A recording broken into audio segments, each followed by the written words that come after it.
तब तो 100% गारंटी है कि आप इस काम को शुरू कर पाओगे और आप इसमें पैसा भी कमा पाओगे। और भाई मैं कोई हवाबाजी वाली बात नहीं कर रहा हूँ।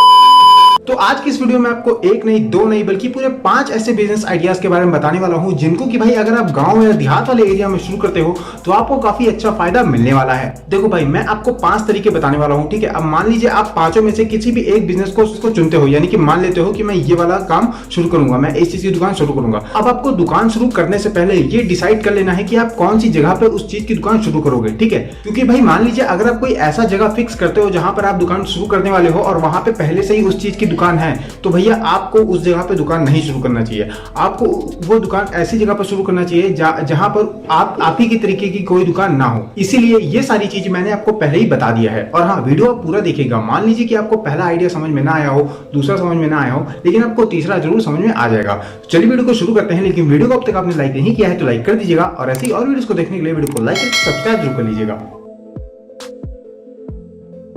देखो भाई, सबसे नंबर 1 पे आता है सेकंड हैंड मोबाइल शॉप, ठीक है। अगर आप गांव देहात में रहते हो और गांव देहात में अगर आप सेकंड हैंड मोबाइल शॉप की दुकान शुरू करते हो, यानी कि सेकंड हैंड मोबाइल बेचने की दुकान शुरू करते हो, तो उसमें आपको काफी अच्छा फायदा मिलने वाला है, ठीक है। अब ये दुकान आपको ऐसी जगह पर शुरू करनी है जहां पे पहले से ही ये कोई सेकंड हैंड मोबाइल की दुकान ना हो, ठीक है। ऐसे जगह पर अगर आप शुरू करते हो ना, आप बड़े आराम से काफी अच्छा प्रॉफिट कमा सकते हो। और भाई मैं कोई हवाबाजी वाली बात नहीं कर रहा हूँ, ठीक है। हमारे जानने में भी एक भाई ने सेकंड हैंड मोबाइल की दुकान शुरू की, यानी कि भाई मैं देहात वाले एरिया में रहता हूँ, गाँव वाले एरिया में रहता हूँ, और भाई गाँव वाले एरिया में सेकंड हैंड मोबाइल शॉप की दुकान पहले नहीं थी। तो अब उस भाई की दुकान इतनी अच्छी चल चुकी है कि अब अगल बगल वाले लोग उसी की दुकान को देख करके उसी कैटेगरी की दुकान अलग अलग जगहों पे खोल रहे हैं। अब आपके दिमाग में ये सवाल आ रहा होगा कि मैं इस काम को शुरू कैसे करूंगा, यानी कि मुझे सेकंड हैंड मोबाइल कौन देगा। आपकी इस समस्या का समाधान करने के लिए मैं आपको एक रास्ता बताता हूँ। आपको अपने फोन में गूगल ओपन करना है और वहां पे आपको सर्च करना है second hand wholesale mobile shop in के बाद आपको अपने जिले का नाम लिखना है, ठीक है। मान लीजिए आप जैसे बिहार में रहते हैं, यूपी में रहते हैं, या लखनऊ में रहते हैं, या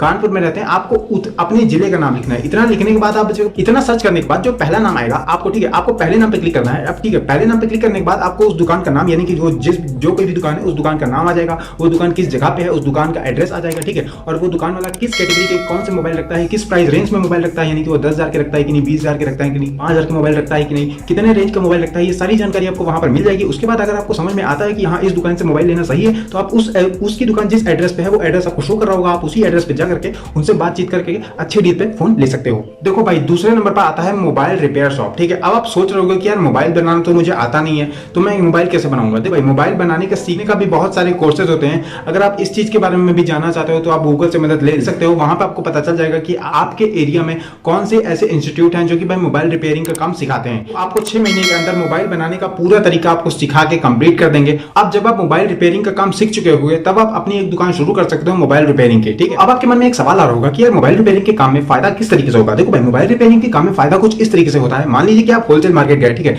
वहां पे आप मोबाइल के स्पीकर्स ले लिए, चार्जिंग पिन ले लिए, चार्जर्स ले लिए, डाटा केबल्स ले लिए। ये डाटा केबल्स आपको 30-30 रुपए में, 35-35 रुपए में, 20-20 रुपए में मिल जाते हैं। मान लीजिए कि आपकी दुकान पर कोई कस्टमर आता है स्पीकर बदलवाने के लिए, ठीक है। अब स्पीकर आपने लाया था, एक 50 रुपए वाला, एक 60 रुपए वाला, एक 30 रुपए वाला, ठीक है। समय ज्यादातर दुकानदार ये बताते हैं कि देखो भाई, वो दुकानदार 50 रुपए में लाया था, वो ये बात उसको पता है, ठीक है। वो कस्टमर से कहेगा ये स्पीकर 250 रुपए का पड़ेगा, ये स्पीकर 350 रुपए का पड़ेगा, और ये स्पीकर आपको 150 रुपए का पड़ेगा, ठीक है। तो कस्टमर को जो सही लगेगा वो उस हिसाब से अपने फोन में स्पीकर डलवा लेगा। लेकिन भाई ये बात कस्टमर को थोड़ी ना पता है कि वो स्पीकर 50 रुपए का है। अब भाई इसी तरह से जो कोई भी मोबाइल रिपेयरिंग का काम शुरू करता है वो इसी तरीके से काफी अच्छा फायदा कमाता है। या अगर आपको पहला या दूसरा काम में से कोई भी काम समझ में ना आया हो, तो मेरे पास आपके लिए तीसरा काम है, जो कि है भाई बीज भंडार की दुकान। देखो भाई, गांव देहात वाले एरिया में बीज भंडार की दुकान काफी अच्छी चलती है, और हो सकता है कि भाई अभी के टाइम में भी आप भी जिस जगह पे रहते हो उस जगह पे गांव में बीज भंडार की दुकान पहले से ही खुल चुकी होगी। तो अगर आप भी बीज भंडार की दुकान शुरू करना चाहते हो तो आपको ऐसे जगह से शुरू करना है जहां पे पहले से ही कोई भी बीज भंडार की दुकान ना हो, क्योंकि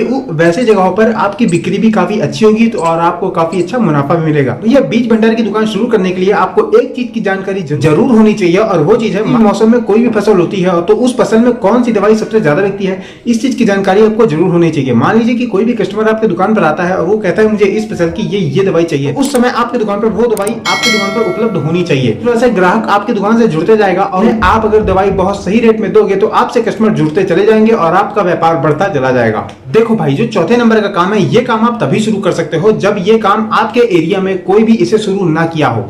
मेरा कहने का मतलब है ये काम अगर पहले से ही शुरू हो चुका है तब तो आपके बहुत कम चांसेस है कि आप इस काम को शुरू कर पाओगे। और अगर आपके एरिया में ये इस काम को किसी ने भी शुरू नहीं किया है तब तो 100% गारंटी है कि आप इस काम को शुरू कर पाओगे और आप इसमें पैसा भी कमा पाओगे। चौथे नंबर का जो काम है वो है भाई मिल्क कलेक्शन। ठीक, अलग अलग गांव में बहुत सारे दूध वाले होते हैं। मैं जिस गांव में रहता हूं तो मेरे गांव में भी एक दूध वाला है जो कि भाई पूरे गांव में दूध देता है। भैया मिल्क कलेक्शन का काम आप किसी भी कंपनी से अटैच होकर के शुरू कर सकते हो। जैसे कि मान लीजिए आप अमूल कंपनी से अटैच हो गए, ठीक है, पराग से अटैच हो गए, ज्ञान दूध से अटैच हो गए, हेल्थवेज दूध से अटैच हो गए, इन सभी कंपनियों से अटैच होकर के आप मिल्क कलेक्शन की दुकान शुरू कर सकते हो। तो भैया इस काम को शुरू करने के लिए आपको अलग अलग गांव के जो दूध वाले हैं उनसे संपर्क करना पड़ेगा, जिस वजह से वो अलग अलग गांव के जितने भी दूध वाले हैं वो अपना दूध लेकर के आपके दुकान पर आएंगे, बेचने आ रहे हैं, वो किस रेट पे खरीदेगा ये सारी चीजें आपको कंपनी वाले बता देंगे। जिस भी कंपनी के साथ आप अटैच करके मिल्क कलेक्शन का दुकान शुरू करोगे, मान लीजिए कोई भी एक कंपनी है वो आपसे कहती है कि आपको 35 रुपए लीटर में दूध वालों से दूध खरीदना है, कंपनी है तो हम आपको 40 रुपए लीटर से आपसे खरीदेंगे, यानी कि जो बीच का 5 रुपए है वो कमीशन होगा आपका। तो इसी तरीके से आपके दुकान पर जिस भी कंपनी से आप अटैच हुए हो उनकी एक गाड़ी आएगी शाम के टाइम में, आपसे वो सारा दूध कलेक्ट कर लेगी, यानी कि जितना भी आपने दिन भर में दूध खरीदा है दूध वालों से वो सारा दूध कंपनी आपसे ले लेगी। इसके बीच में आपका जो कमीशन बनेगा वही आपका प्रॉफिट बन जाएगा। इसके बाद भाई 5वें नंबर पर आता है इलेक्ट्रॉनिक गैजेट रिपेयर शॉप। देखो भाई ये वैसा काम है जो बिजली से चलने वाली जितनी भी चीजें हैं, जैसे बल्ब हो गया, मिक्सी हो गया, पंखा हो गया, टीवी हो गया, ये सारी चीज को रिपेयर करने का काम आप शुरू करोगे। ठीक है, अब इस काम को शुरू करने के लिए आपको पहले सीखना पड़ेगा कि इन सारी चीजों को बनाया कैसे जाता है। तो इस काम को सीखने के लिए आपके एरिया में पहले से ही कोई ना कोई इस चीज की दुकान करके रखा होगा जो कि भाई बिजली से चलने वाले सामानों को रिपेयर करता है, और अपना पूरा ध्यान उस काम पे देते हो तो आप काफी कम टाइम में उस काम को सीख जाओगे, और सीखने के बाद आप अपनी खुद की एक दुकान शुरू कर सकते हो। इस काम में फायदा इतना ज्यादा होता है कि आपकी दुकान पर कस्टमर अगर सही से आने लगते हैं तो आपकी दुकान 1-2 साल के अंदर तक आप सामान पहले बनाते थे तो अब 2 साल बाद आप सामान बेचने लग जाओगे। इसमें इस तरीके का प्रॉफिट होता है। ये वीडियो आपको कैसी लगी कमेंट करके जरूर बताइएगा, और ऐसे ही और वीडियोस को देखने के लिए वीडियो को लाइक करके सब्सक्राइब जरूर कर लीजिएगा।